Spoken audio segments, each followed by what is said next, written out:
wonderful song. God is too good. He is gracious. He is merciful. He is a loving God. He gave His only begotten Son just for you and for me to gain or to have eternal life. Would you please open your Bible with me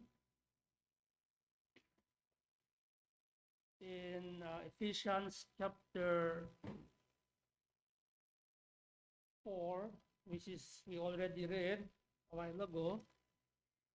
Ephesians chapter 4, verse number 1 to 16. Okay? If you are there, please say aloud, Amen. Ang hindi daw po mag-amen, hindi makakakain mamaya.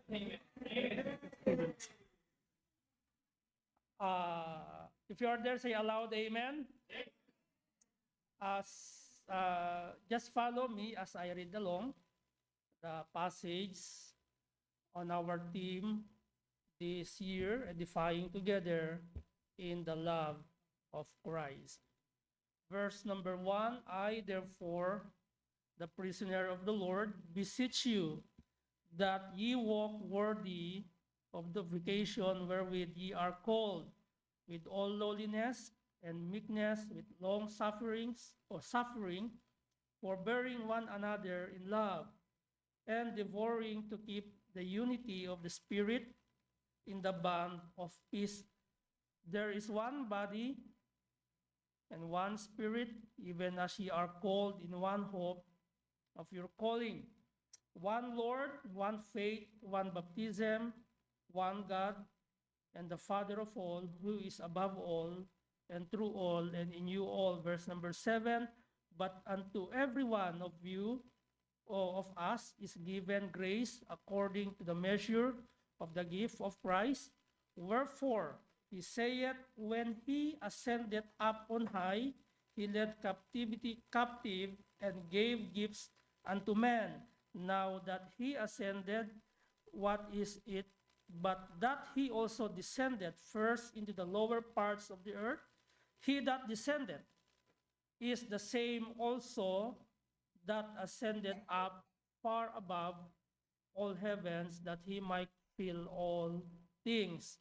And he gave some apostles, and some prophets, and some evangelists, and some pastors and teachers, for the perfecting of the saints, for the work of the ministry, for the edifying of the body of Christ, till we all come in the unity of the faith and of the knowledge of the Son of God, unto a perfect man, unto the measure of the stature of the fullness of Christ, that we henceforth be no more children tossed to and fro, and carried about with every wind of doctrine by the sleight of man and cunning craftiness, whereby they lie in wait this to deceive.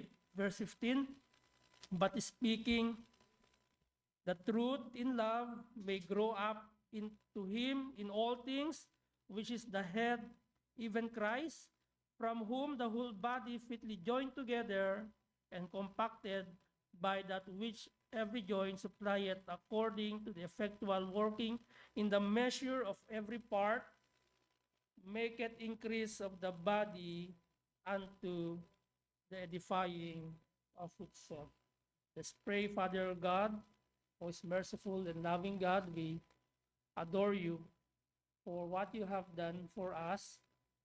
Thank you, Lord, for the salvation through the Lord Jesus Christ, our Savior and our Lord. Thank you, Lord, for this undeserved privilege you have given to us this morning. We thank you, Lord, for sustaining grace. We thank you, Lord, for your faithfulness to us, even though many times we are not faithful to you, O Lord. We pray that give us a one heart to understand that our spirit will cooperate to the Holy Spirit that we may understand, give us also a teachable spirit and an open heart, what is the truth in the passage, that these words will inculcate in our hearts, that we may live on it, O Lord. Forgive us or purge us from our sin. Give us a refined hearts for your glory, O God. In Christ Jesus' name we pray. Amen. Edifying together in the love of Christ. There are just two main truths Apostle Paul teach us in this passage. First truth is that God has made unity so we can walk together in unity. The second truth that in this passage is that God has given gifts to grow together in the church into maturity and unity. Apostle Paul urging not the unbelievers, but the believers, but the church of Ephesians. He urged that they should to perform their calling.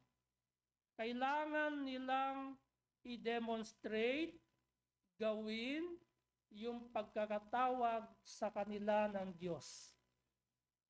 And one of that reason is to walk worthy in the sight of man and in the sight of God. So tinawag tayo ng Diyos for a purpose. Okay? Isa sa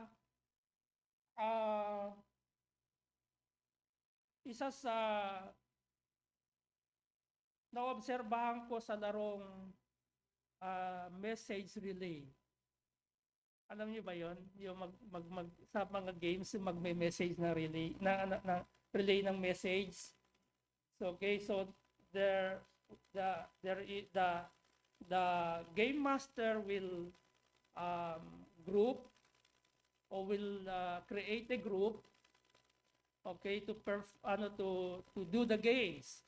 So that message relay games is that to repeat something you have heard to another person. Correct? And these games requires attentiveness. This game requires focus in order to relay the exact words you have heard from another person. Am I right? Okay?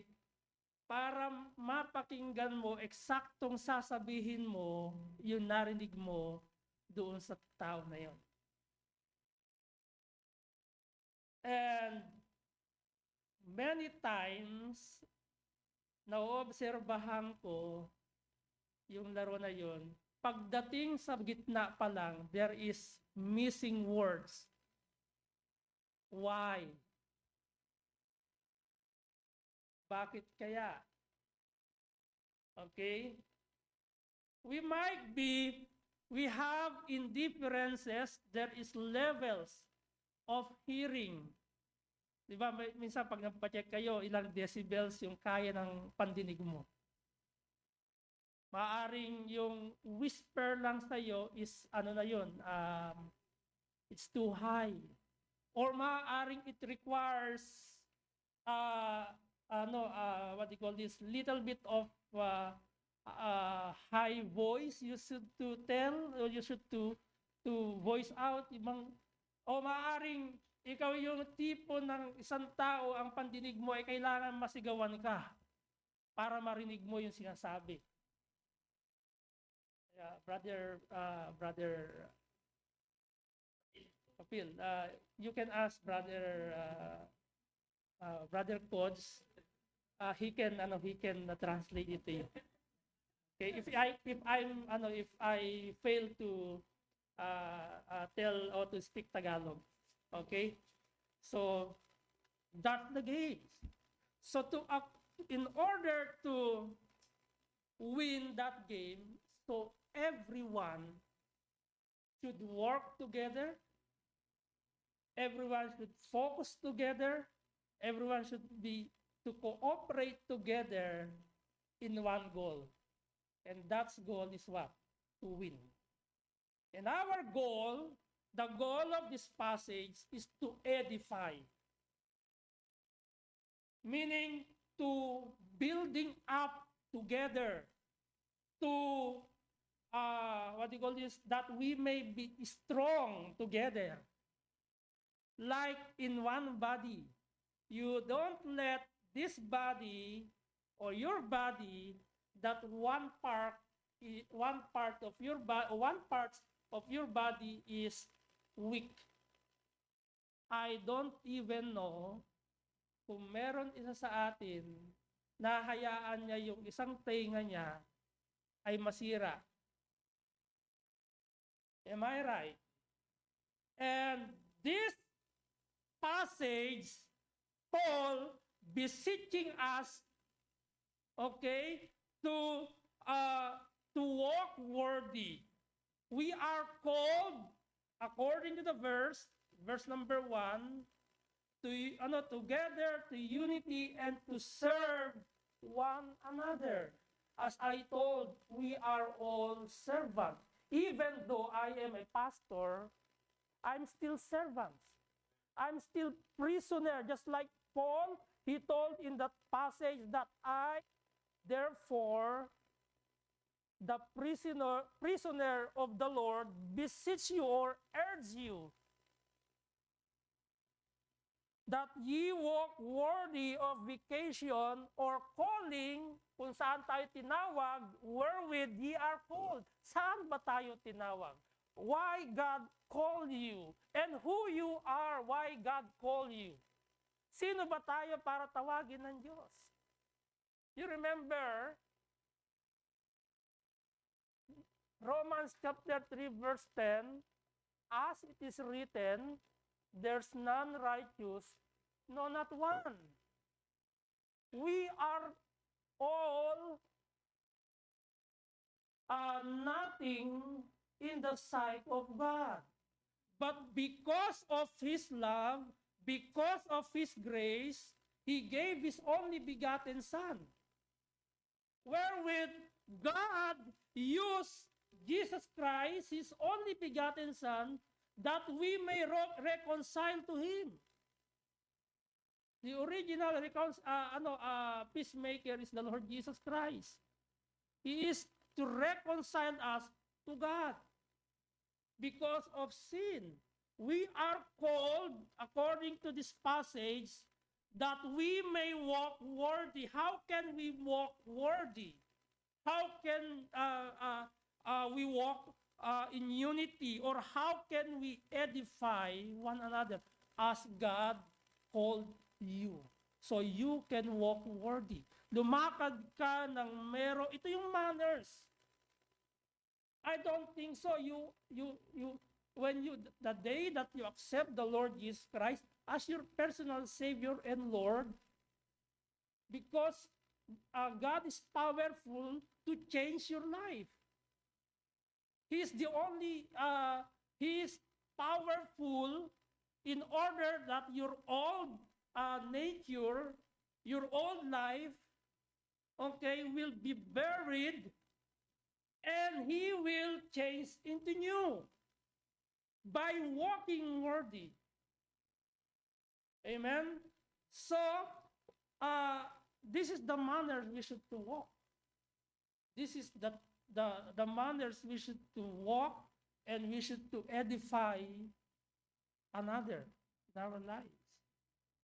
We must to demonstrate our calling by walking worthy. We cannot edify one another if there's no change in our lives. How can you edify one another if there's not change in your life? We cannot. First, we must to demonstrate that calling by walking worthy. This was Paul urging to the Ephesians.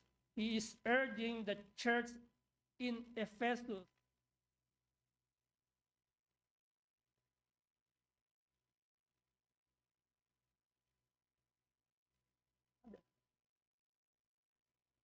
Walk with humility, verse number 2. And patiently, as described in this passage, as I said, we have indifferences. Those in the games of message relay, they are levels of hearing.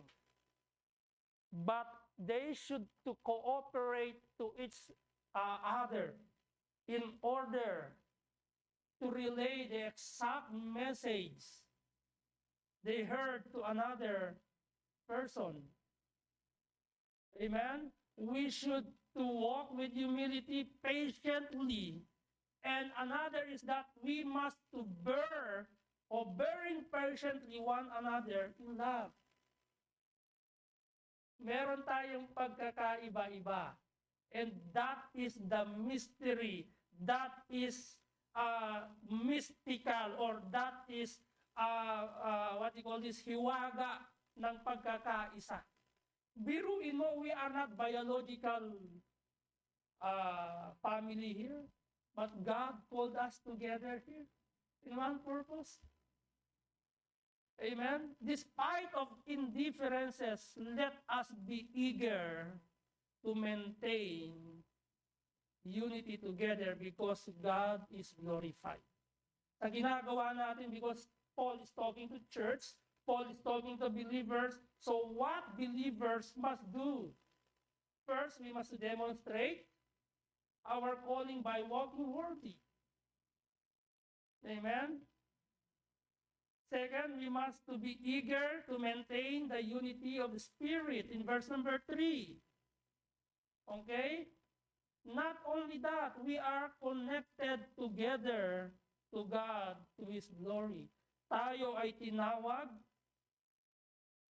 at naugnay sa Diyos sa Kanyang kaluwalhatian. Verse number 4 to 6. Ito yung mystical or mystery of our salvation. Ito yung hiwaga ng ating kaligtasan.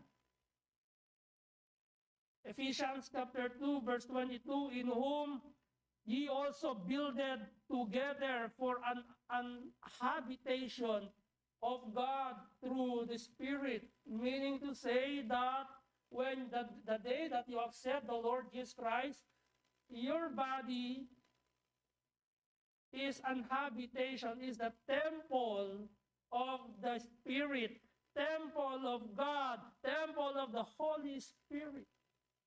As one body, He called us. That's the miracle. Amen? Ulitin ko po, if you have your time, read chapter 4, verse 4 to 6. There is one body, okay? And one Spirit, even as ye called in one hope of your calling. So tinawag tayo ng Diyos first. Niligtas niya tayo, nilinis niya tayo, nilagay tayo sa isang lugar. We call it church.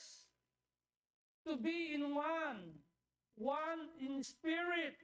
One in, what do you call this? One in hope.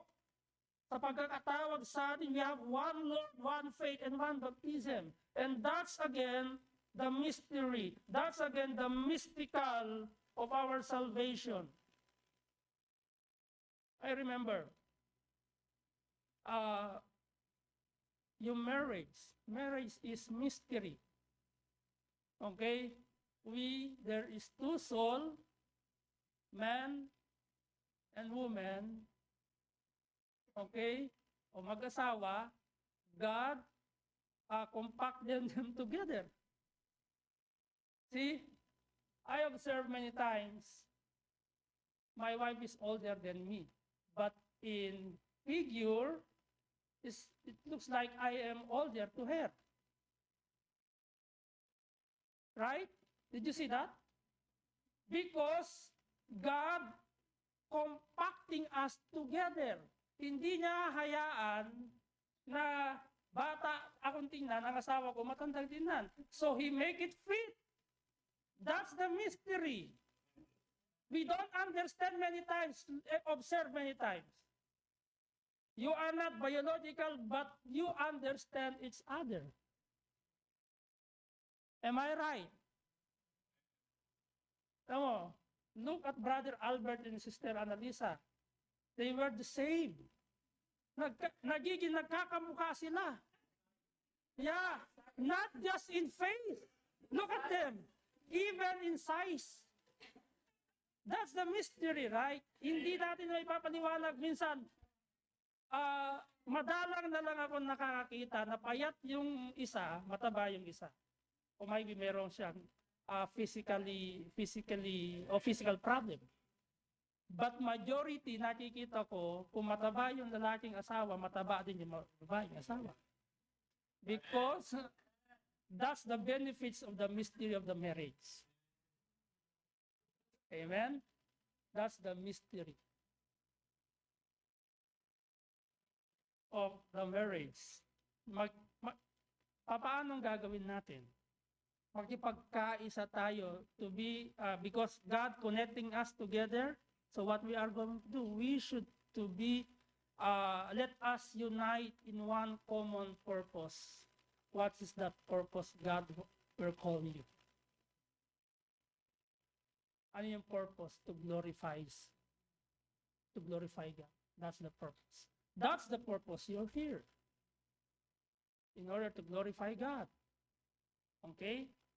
Amen? Kaya naniniwala ako kapag ang isang tao ligtas, hindi niya pwedeng sirain yung kanyang kapatid. You will not tell to your brother or to your sister something or some words that hurting them. Because God called us as one. You cannot tell to the parts of your body because you are pangit, you are ugly, you remove your finger. It is appropriate to remove something in your body because you see that parts of your body is ugly. No. You cannot do that. It hurts. Am I right? Masakit. I understand some of you physically, there is problem. Some remove your gallbladder. Some of you remove your appendicitis, operated, your breast. Not because of you don't like it, but because of the nature. That this body is just a temporary body. Amen? Truth number 2. God has given gifts to grow together in the church into maturity and unity. I understand, meron tayong mga old enough here. Yes, old enough. I'm not saying very old in the age. Okay, but all of you look young. Amen. God has given gifts to grow together in the church into maturity and unity. See, ako po ay farmers. And many times I use some illustration of being farmers as I observe from my young age. Okay? Kapag kami ay nagtatanim ng palay, okay? Napaka-sarap tingnan kapag yung palay sabay-sabay na lumalago. Okay?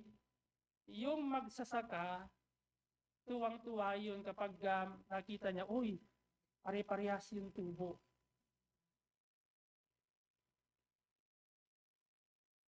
God is also glorifies when all of us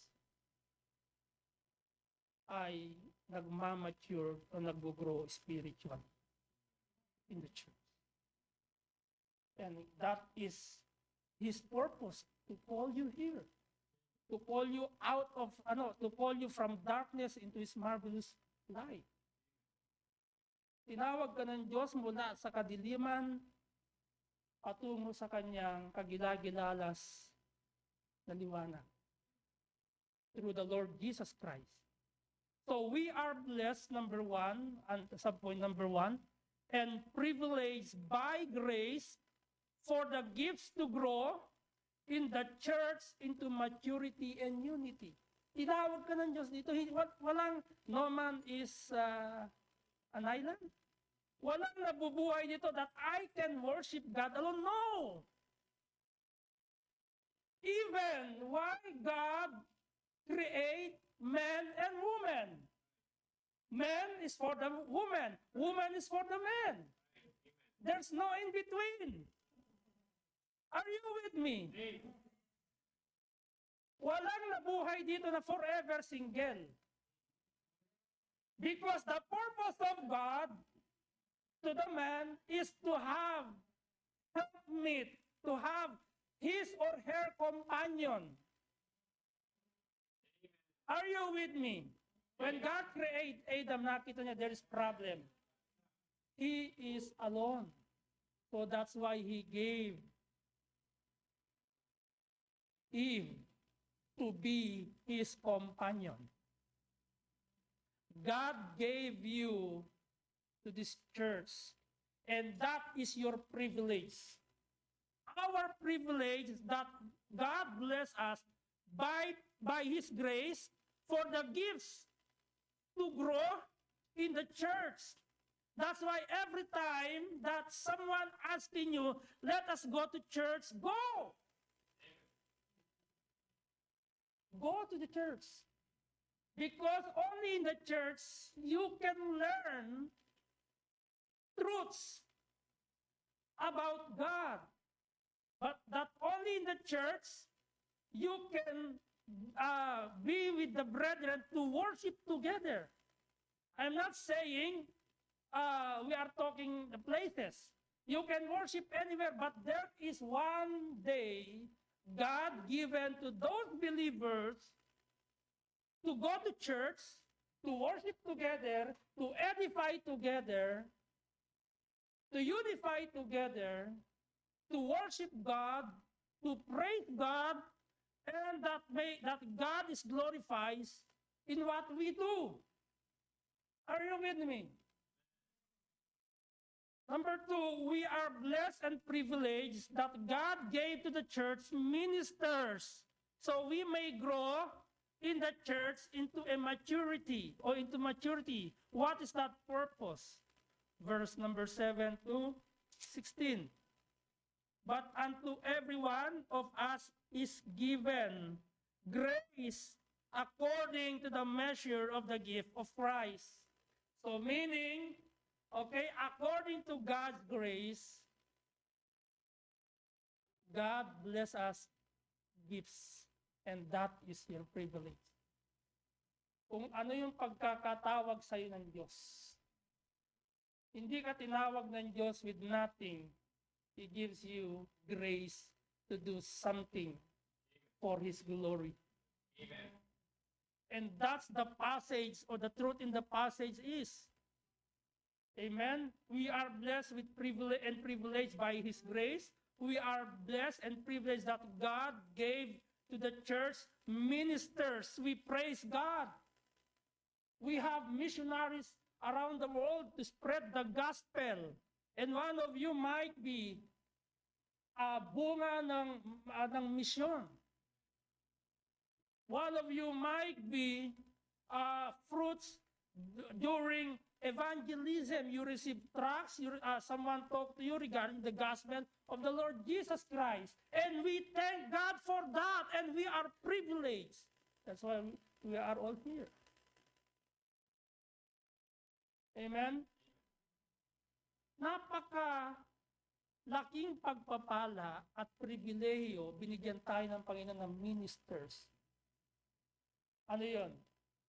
He mentioned in verse number 12. Oh, sorry, verse number 11. We praise God, I have my pastors, or my pastor, who sent me here. Okay? I praise God, I have merong nag-disciple sa akin, may nagturo sa akin about God, about the truth of God. And we should to thank God. We should to praise God for that privilege.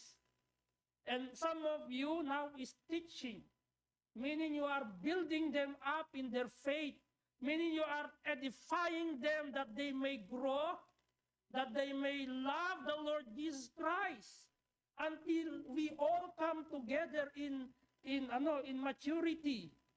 What I mean is to be complete, not because of we are perfect, but because of God's grace. Amen?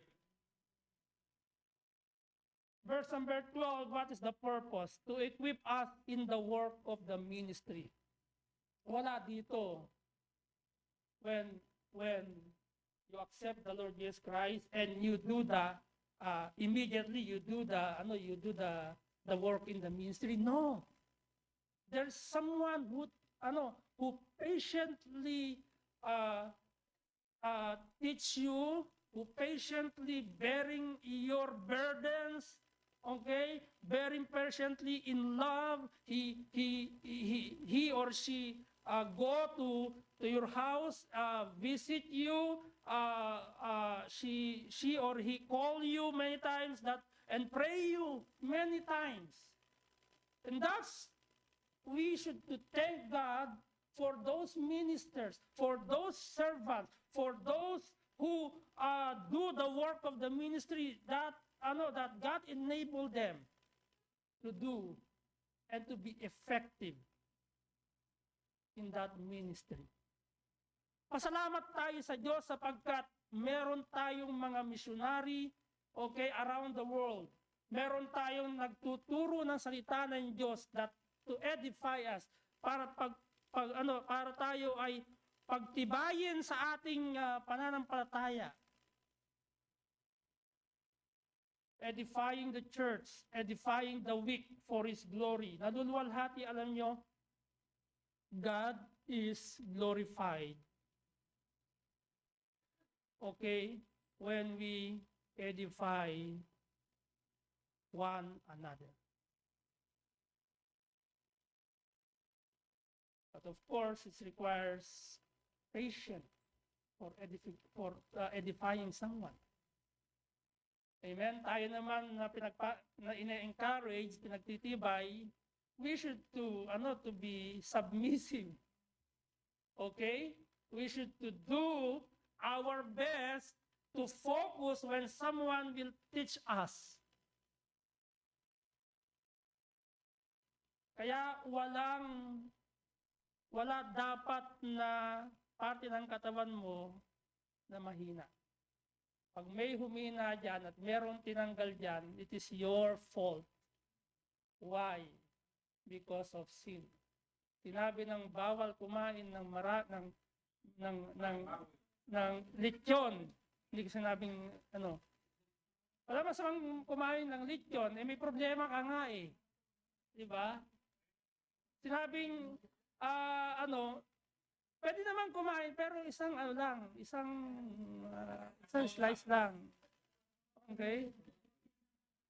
Pero bakit nagkasakit ka? Bakit yung isang parte ng katawan mo ay naging weak? Because you do not feed it well. You are not careful to your body. And we are telling many times, Paul telling many times that this body is the temple. And yet we are irresponsible to take care of the body which God give it to us. Amen? We are responsible why many believers do not interest in going to church.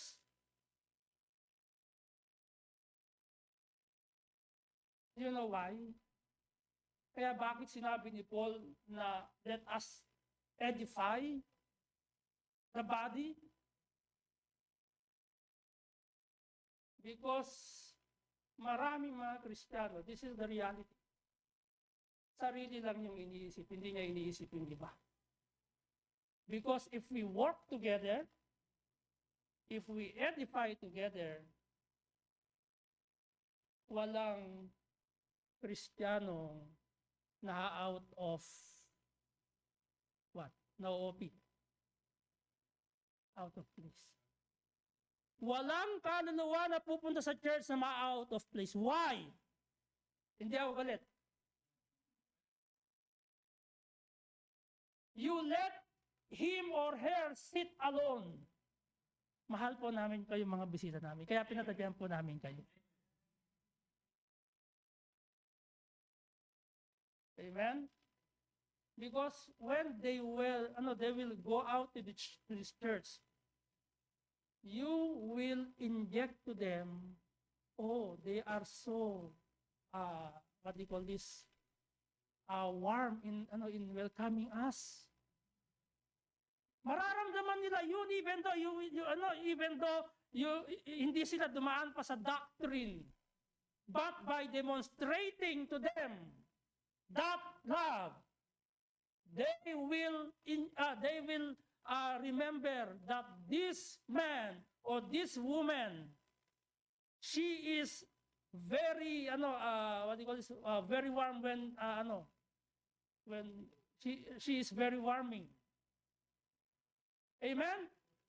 That's we should to do. We should to edify. We should to, even though they are visitors. Kung kinakailangan, ipagtimpla mo sila ng kape, pagtimpla mo sila ng kape. Kung kinakailangan, subuan mo sila. Diba? You will inject to them how God is good to you. Hindi yung pag pumunta, hayaan mo siya. Nandiyan naman si kapatid. You should not do that. You should not do that. We should not do that, I should say. Huwag nating hayaan na nakaupo lang na mag-isa si Kuya Rene. Tama po ba, Rene? Usapin natin. Pero wag naman yun yung pagtimpla habang habang nagpi-preach para nasa no. Amen. So salamat sa Panginoon. God gave us these gifts and privilege. Okay? And He gave ministers to do the work of God, to equip us, to equip them, okay, to do the work effectively. Okay, God, and to be enabled by God to do His work for edifying the church, to edify the weak in the body or in the church for His glory. And we must be consistent in edifying one another until we get matured or to be like Christ. Yun ang tinutukoy ni Paul. Hindi yung tinatawag na, alam niyo ba, ang tunay na kaibigan, magkakaibigan po kayo. Ang tunay na magkakaibigan, kayang sabihin yung mali mo. Yun yung mahalin mo. Ang tunay na kapatid, kaya kang i-rebuke when you have done wrong in your life. Amen? Sabi niya, open rebuke is better than. So when you love your brother, your sister in the church, tell the truth sincerely. Amen? Tell the truth sincerely. Don't make any words that that cause you into error. Tell it honestly, tell it what is appropriately according to God's word. According to the truth of God's word. Kaya sabi sa verse 13, till we all come into the unity of the faith and of the knowledge of the Son of God, unto a perfect man, unto the measure of the stature of the fullness of, ang tinutukoy ni Paul dito, that we may be matured to be Christ-like. Hanggang nakikita na para ka nang nabubuhay ka ng parang nabubuhay si Kristo o nabubuhay si Kristo sa buhay mo. Yun yung tinatawag na mature na sinasabi ni Paul until we all come into that stage. Amen. Amen. We are edified to building up our faith to God, that we may not be deceived. Alam nyo, verse number 14, bakit merong mga Kristiyano na madaling ma-influence ng hindi turo ng Diyos?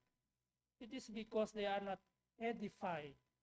It is because they are not interested in the edification. Okay? I told you, the Bible says when someone will tell you the truth about these words, accept it and be submissive to it.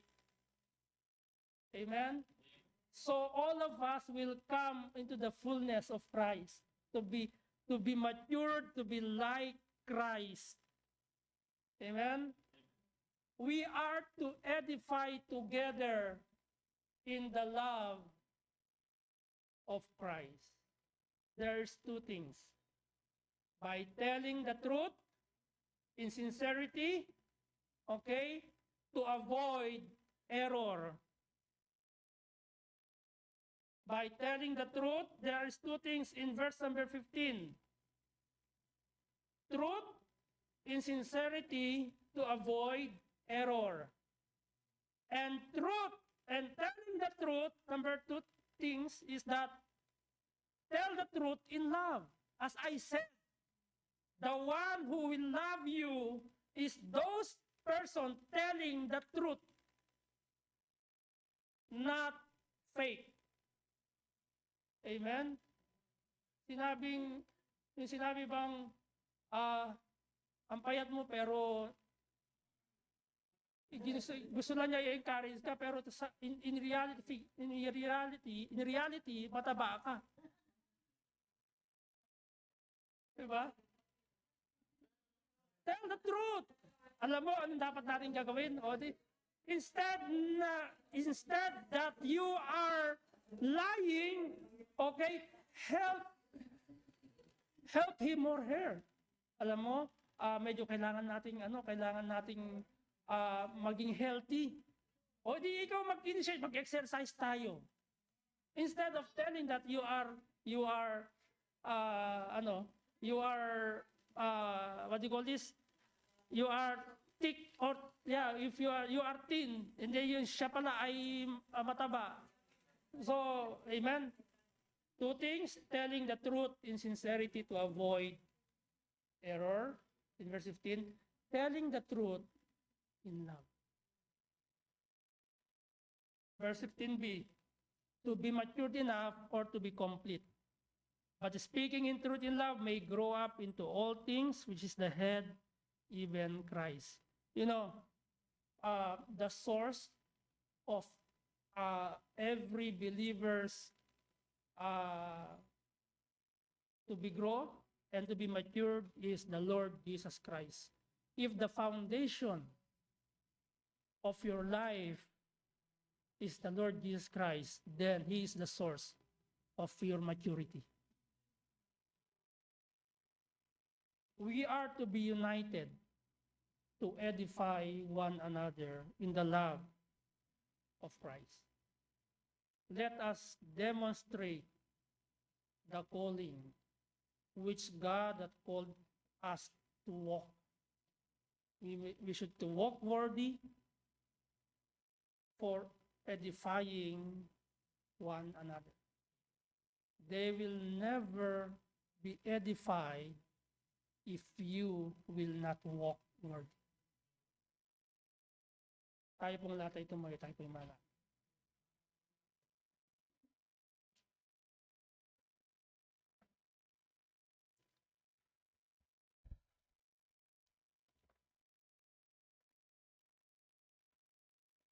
We thank you, Lord, for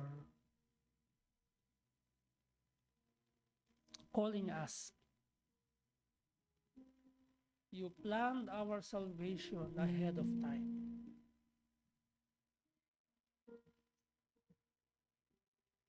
The command here in this passage is that to walk worthy. The command here in this passage is that to perform, demonstrate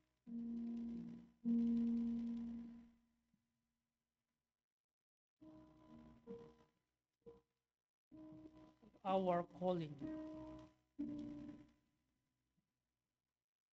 Lord, thank you for that grace. I'm not worthy,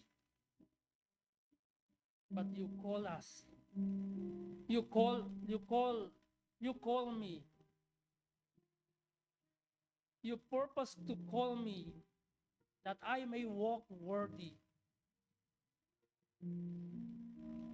And so these souls here, oh Lord,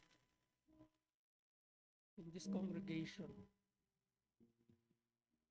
it's not by accident they were here. This is your will to them. Kung meron man po dito sa ating pong kalagitnaan,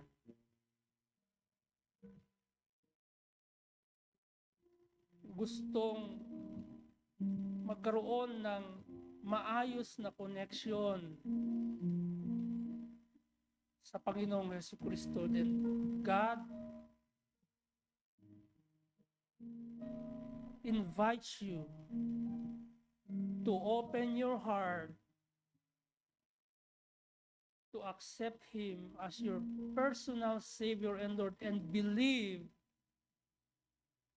that He is the only Savior, that He died for you, and He rose up in the third day, proving that after this life, there is everlasting life. Kung meron man po dito, sa ating pong kalagitnaan, hindi po aksidente. You can profess in your heart sincerely that the only Savior that can save you, that you may walk worthy, is the Lord Jesus Christ. You can pray for yourself, Lord, I believe that Jesus Christ is the Savior. He died and rose again. If you pray with that simple prayer, sincerely, with faith in your heart, then God called you, and God called you because you respond to His calling. Oh Lord, we thank you for salvation wherewith you called us as believers. Lord, help us to walk according to the pattern or to the standard that where Jesus Christ walked.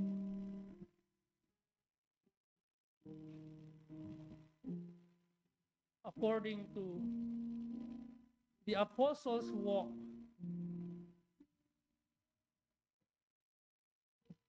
We thank you, Father, for the truth you have given to us this day.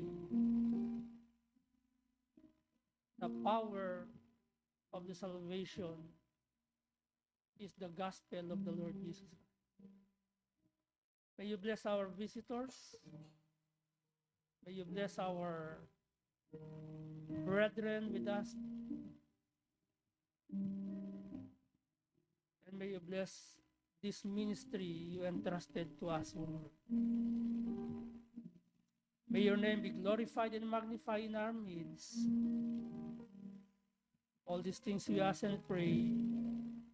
In Christ our Lord and Savior, we pray. Amen. Thank you very much for coming. You may be seated. And nandiyan na po ang ating pong mga kapatiran sa Ras Al Khaimah. Kasama po natin ngayon.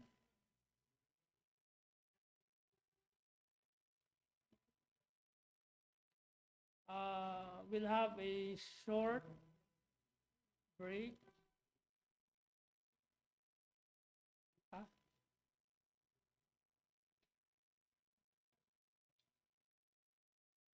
Okay. So bago po ang lahat, ay tawagin ko po dito yung let us awards or recognize our visitors with some tokens that we appreciate their presence, and I hope this is not